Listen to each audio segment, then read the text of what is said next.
ఈ ఊర్లో మన వాళ్ళను కొట్టే ధైర్యం ఎవరికుందిరా? ఊర్లోకి ఒకడు వచ్చాడు. ఊరిని దత్తత తీసుకునేదో చేస్తున్నాడు. ఊర్లో నువ్వు చూసిన మార్పు వాడు చేసిందే. డబ్బు ఎక్కువైనా పిచ్చోడనుకున్నాను.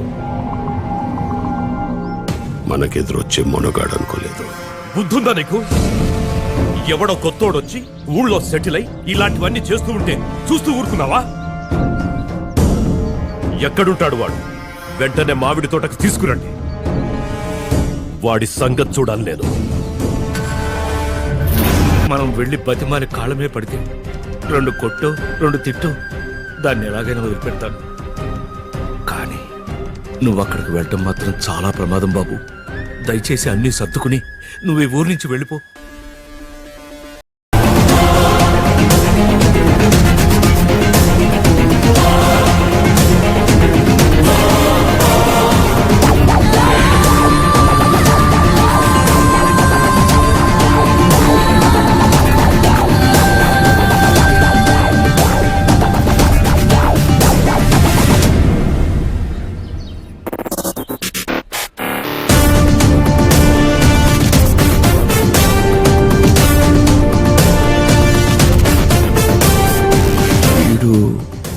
వీడే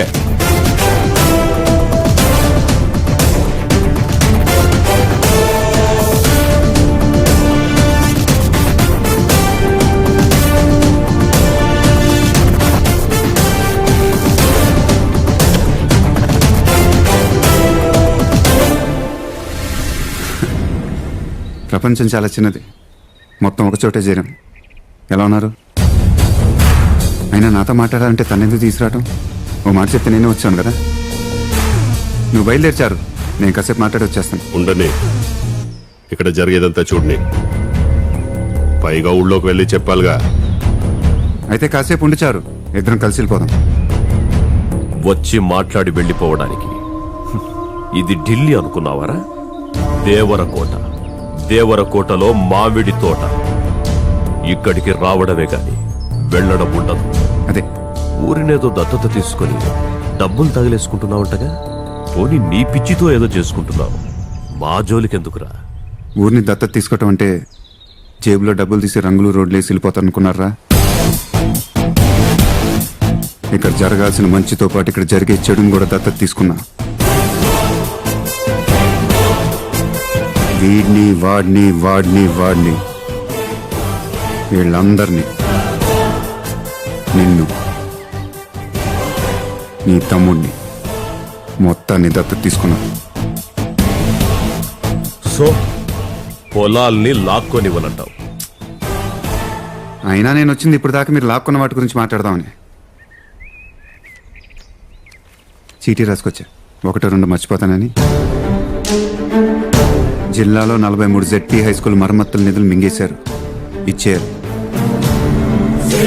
72 ZP రోడ్లు శాంక్షన్ అయితే అన్నీ మింగేశారు, ఇచ్చేయాలి. 350 కోట్ల కరువు నిధులు పంపితే మొత్తం మింగేశారు, ఇచ్చేయాలి. కొన్నేళ్ల క్రితం డైరీలో కాల్ చేసిన 30 మందితో పాటు మీకు అడ్డొచ్చిన 23 మందిని చంపేశారు. మనిషి అన్నోడు చేస్తాడ్రా? వాళ్ళ కుటుంబాలు మొత్తం మీరే ఆదుకోవాలి. ఆఖరికి 11 ఊళ్ళ పొలాలకి నీళ్లు వెళ్లే వ్యవసాయం చెరువు కూడా మింగేశారు. చెరువుని మింగేయటం ఏంట్రా? మొత్తం చూసుకుని అన్ని ఇచ్చేయాలి. ఇయ్యకపోతే చంపేద్దాం అనుకుంటున్నా.